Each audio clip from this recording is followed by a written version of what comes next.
Assalamualaikum warahmatullahi wabarakatuh. Hari ini saya nak buat ulasan perlawanan di antara Kedah menentang KL City, yang mana keputusan memihak kepada Kedah 3-2. Ini adalah keputusan yang sama pada seperti season lepas, yang mana Kedah juga menang 3-2 ke atas KL City dalam saingan Liga Super di Stadium Darul Aman pada season lepas. Jadi tiada keputusan yang berubah daripada segi skor, tetapi dari segi gol scorer ataupun penjaring adalah yang berubah. Baiklah, tanpa membuang masa, mari kita masuk ke dalam ulasan perlawanan.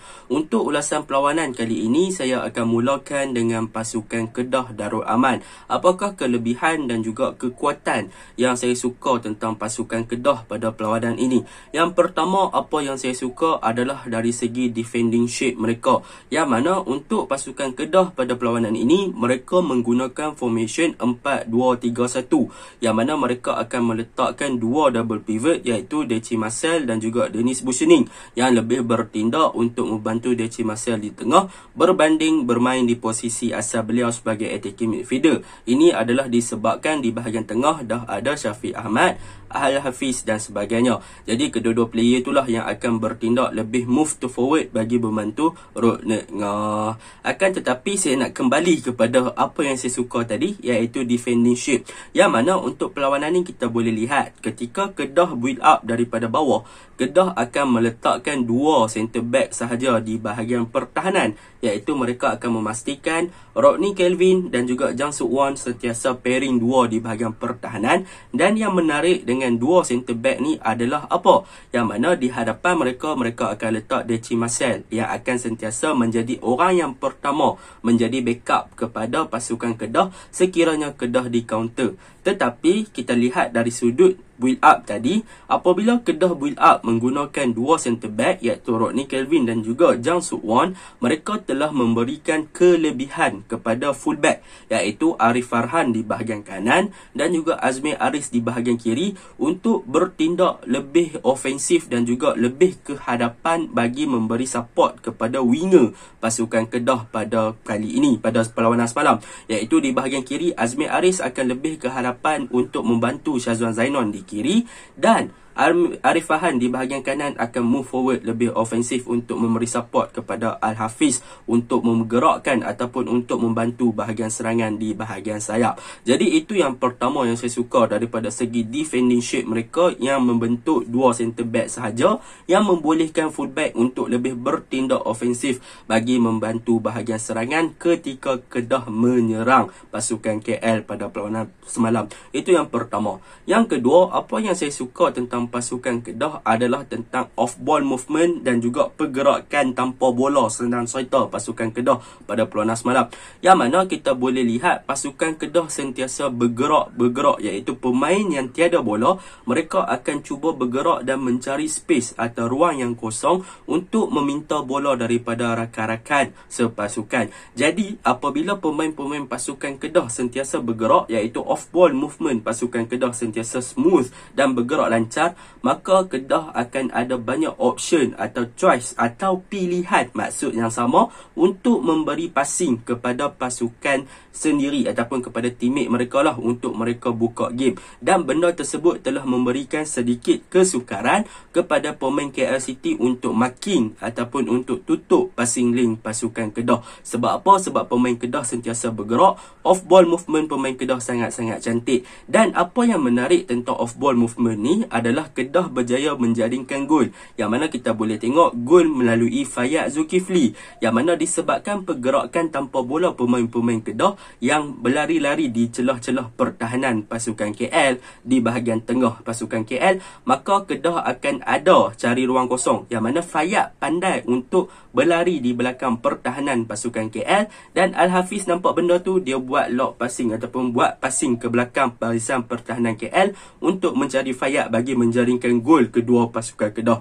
Jadi itu adalah satu tindakan dan juga gerakan sebagai bukti untuk pergerakan tanpa bola atau off-ball movement pasukan Kedah yang berjaya pada perlawanan semalam. Itu yang kedua yang saya suka tentang pasukan Kedah. Yang ketiga yang saya suka tentang pasukan Kedah pada perlawanan ini adalah bagaimana Al-Hafiz berfungsi dengan sangat baik sebagai bahagian winger ataupun sebagai penggerak utama untuk pasukan Kedah. Apa yang special tentang Al-Hafiz ni adalah daripada segi passing beliau dan juga daripada segi ketenangan dan juga accuracy beliau untuk mencari target man ataupun untuk mencari player Kedah di dalam kawasan kotak penalti ataupun untuk membuat true passing. Al-Hafiz pada perlawanan ni berjaya untuk assist 2, iaitu 1 kepada Syafiq Ahmad yang menjaringkan gol tandukan dan juga 2 kepada Fayyad Zulkifli untuk gol kedua pasukan Kedah. Jadi boleh saya katakan Al-Hafiz juga boleh diberikan pujian hasil hantaran-hantaran beliau yang tepat. Sebab apa? Sebab Al-Hafiz ni memang dikenali sebagai seorang closing yang bagus ataupun seorang closer yang bagus lah ketika bermain bersama dengan Penang pada season lepas, yang mana kita boleh tengok apabila closing ataupun hantaran lintang yang dilakukan Al-Hafiz ataupun passing yang dilakukan Al-Hafiz kebanyakannya berjaya untuk mencari Casa Grande sewaktu dia beraksi bersama dengan pasukan Penang pada musim lepas. Jadi benda tu sedikit sebanyak berjaya diaplikasikan oleh beliau bersama dengan pasukan Kedah pada season ni, dan semalam beliau berjaya buktikan yang beliau mampu mempunyai vision yang lawa, passing yang tepat dan juga crossing yang bagus. Jadi benda tu sedikit sebanyak membuatkan pasukan Kedah boleh untuk menjaringkan gol dengan sangat-sangat lawa lah pada perlawanan semalam. Itu yang ketiga. Yang keempat yang saya suka tentang pasukan Kedah adalah mengenai Syafiq Ahmad, yang mana pada perlawanan ni Syafiq Ahmad sekali lagi membuktikan yang beliau dipinjamkan dari JDT ke pasukan Kedah menunjukkan satu kebolehan dan juga satu perubahan dari segi corak permainan, yang mana beliau sedang mengekalkan momentum beliau yang terbaik pada season ini, dan saya harap beliau boleh tingkatkan lagi mutu permainan, dan saya rasa memang dia dah ada dalam list skuad kebangsaan untuk tahun ini. Sebab apa saya kata begitu? Semalam heading beliau mampu untuk tanduk bola tu menewaskan Kevin Ray Mendoza, dan beliau juga berjaya assist 1 kepada Dennis Buschening, hasil gerakan yang menarik di bahagian kiri bersama dengan Azmi Aris. Itu yang keempat yang boleh saya puji tentang pasukan Kedah.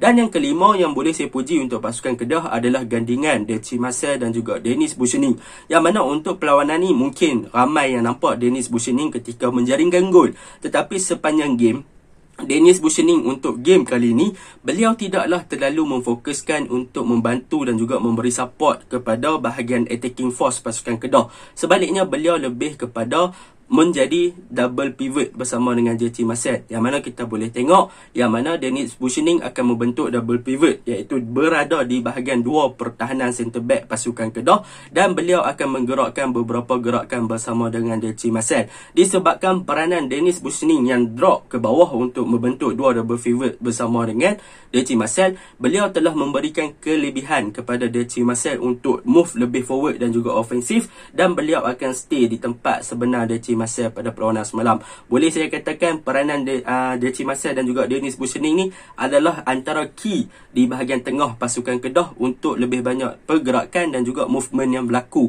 untuk build up yang berlaku, disebabkan dua player ni pandai untuk meletakkan siapa yang perlu pergi ke depan, siapa yang perlu stay di bahagian tengah dan sebagainya. Jadi Deci Marcel dan juga Dennis Buschening boleh dikatakan dua player yang patut diberi pujian pada perlawanan semalam. Dan yang terakhir, apa yang boleh saya puji tentang pasukan Kedah adalah di bahagian kiri, iaitu Azmi Aris, yang mana Azmi Aris menunjukkan yang Kedah berjaya, yang mana beliau berjaya untuk mengisi slot left back tersebut dengan sangat baik pada perlawanan ini, yang mana daripada segi defending shape beliau cepat untuk track back dan membentuk balik posisi beliau ketika bertahan. Ketika Kedah diserang, beliau cepat untuk cover balik dia punya space, dan ketika Kedah menyerang, dia pun banyak memberi support dengan buat overlapping dan bertindak ofensif. Jadi saya dah lama tak tengok posisi left back Kedah hidup seperti ini. Selepas kali terakhir kita tengok Azmi Yusof dan sebagainya, dan kali ni Azmi Aris nama lebih kurang sama. Azmi Aris menunjukkan satu kualiti yang berbeza untuk skuad pasukan Kedah di bahagian kiri. Jadi itu yang boleh saya puji. Dan yang terakhirlah saya boleh puji tentang Fayyad Zulkifli. Kemasukan Fayyad Zulkifli itu adalah satu tindakan dan juga percaturan yang bijak daripada Coach Aidil, yang mana Coach Aidil daripada season lepas memang suka gunakan Fayyad sebagai super sub, dan kali ini sekali lagi Fayyad digunakan sebagai super sub dan berjaya menjaringkan gol untuk pasukan Kedah untuk menewaskan pasukan KL City pada perlawanan semalam.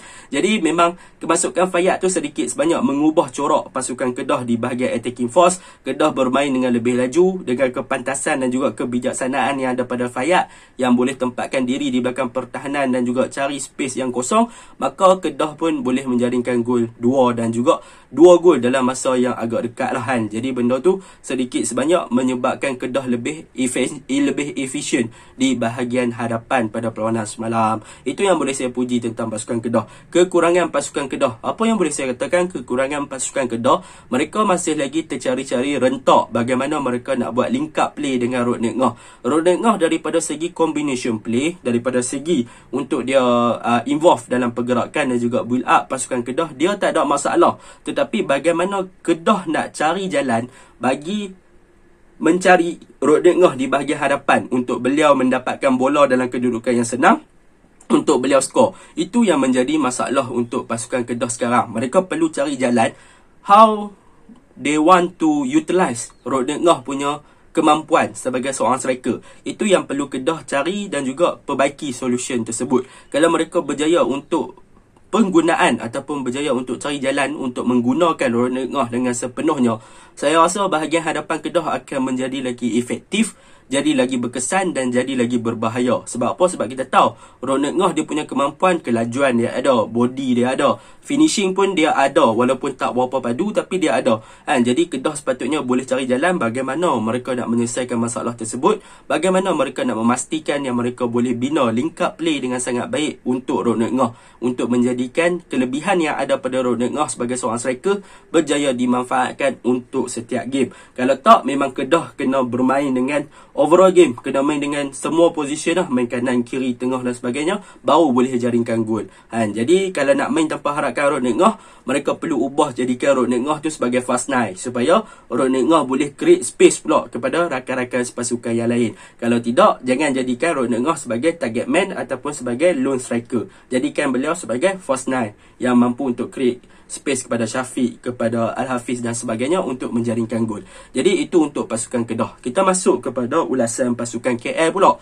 Untuk pasukan KL City, saya tak terkejut pasukan KL kalah, sebab pasukan KL dari season lepas memang mereka mempunyai rekod yang agak buruk apabila bertandang ke tempat lawan. Benda tu memang kita dah nampak daripada season lepas lagi, memang tak dinafikan. Mereka hanya kuat kalau bermain di tempat sendiri sahaja.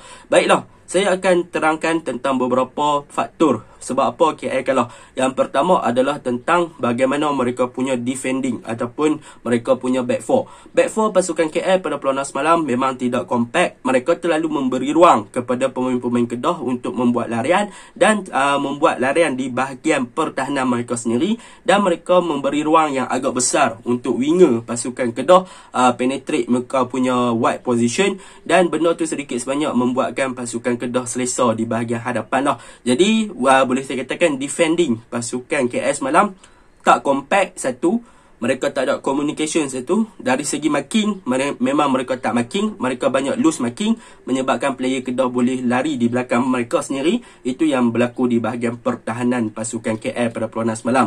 Yang kedua, peranan Akram Mahinan nampaknya sedikit tidak menjadi sebagai single pivot, yang mana beliau tak boleh nak beraksi dengan baik untuk backup bahagian pertahanan, dan beliau tak boleh nak beraksi dengan baik untuk connect dengan pasukan pertahanan pasukan KL dengan sangat baik, menyebabkan Kedah pun boleh kontrol bahagian tengahan. Jadi benda tu sedikit sebanyak mengucang-ngacirkan bahagian pertahanan pasukan KL. Itu yang menyebabkan KL kalah. Okey, apa benda yang boleh saya puji untuk pasukan KL? Benda yang boleh saya puji untuk pasukan KL, yang pertama adalah Hadin. Hadin semalam dia bermain di bahagian kiri dan bermain bersama dengan Declan Lambert yang bermain sebagai left back. Untuk perlawanan ni, apa yang boleh saya puji tentang Hadin adalah beliau rajin untuk turun melakukan track back bagi membantu Declan Lambert ketika Kedah menyerang. Jadi apabila Hadin ni rajin turun dan rajin backup Declan, maka Kedah sedikit susahlah nak masuk belah kiri Declan kan. Jadi kebanyakan gol yang Kedah jaringkan semalam, 2 gol terhasil tu adalah berpunca daripada Kamal Azizi di bahagian kanan. Disebab apa? Disebab bahagian kiri ni Declan Lambert Hadin selalu turun backup, jadi Kedah susah nak penetrate sikit. Jadi itu yang pertama saya boleh puji untuk pasukan KL. Yang kedua yang boleh saya puji untuk pasukan KL adalah gandingan Zafri dan juga Paulo Josu, yang mana mereka berdua bermain dengan sangat baik. Yang boleh saya kata Zafri dan juga Ryan Lambert, yang mana Zafri dan juga Ryan Lambert, mereka berdua bermain dengan sangat baik. Zafri di bahagian kanan, Ryan Lambert sebagai attacking midfielder, bergandingan dengan Paulo Josu. Mereka menunjukkan satu corak permainan yang bagus. Kedua-dua player ni rajin, ada skill dan sebagainya. Zafri berjaya menjaringkan satu gol. Ryan Lambert ada satu percubaan kena palang dan sebagainya. Tetapi yang menjadi masalah adalah mereka pun ada masalah yang sama dengan seorang striker, iaitu mereka tak boleh nak link up play dengan Kevin Mbueba dengan sangat baik, menyebabkan mereka susah untuk cari Kevin Mbueba. Kadang-kadang Kevin Mbueba terlalu isolate, yang mana terlalu bersendirian, beliau tak dapat bola. Kadang-kadang bila beliau dapat bola, beliau tak ada support. Jadi benda tu perlu diperbaiki untuk pasukan KL di bahagian attacking force. Sekiranya mereka nak menjaringkan gol, mereka perlu untuk sering involve dengan Kevin Mbueba ataupun link up dengan baik dengan Kevin Mbueba lah, untuk memastikan yang bahagian attacking mereka lebih smooth, lebih efisien. Jadi benda tu sikit banyak perlu diperbaiki. Jadi boleh saya katakan attacking force striker pasukan KL dengan striker pasukan Kedah adalah lebih kurang. Mereka tak boleh nak link up dengan bahagian midfield dengan baik. Cumanya Rodney Ngoh lebih better daripada Kevin, sebab dia boleh involve dengan gerakan-gerakan di bahagian tengah dan dia pandai untuk drop lebih ke bawah. Jadi secara keseluruhannya game semalam memang deserve untuk Kedah menang. Memang Kedah bermain dengan lawa dan sebagainya. KL daripada segi defending memang agak teruk sikit lah, mereka perlu perbaiki. Okey, Assalamualaikum warahmatullahi wabarakatuh.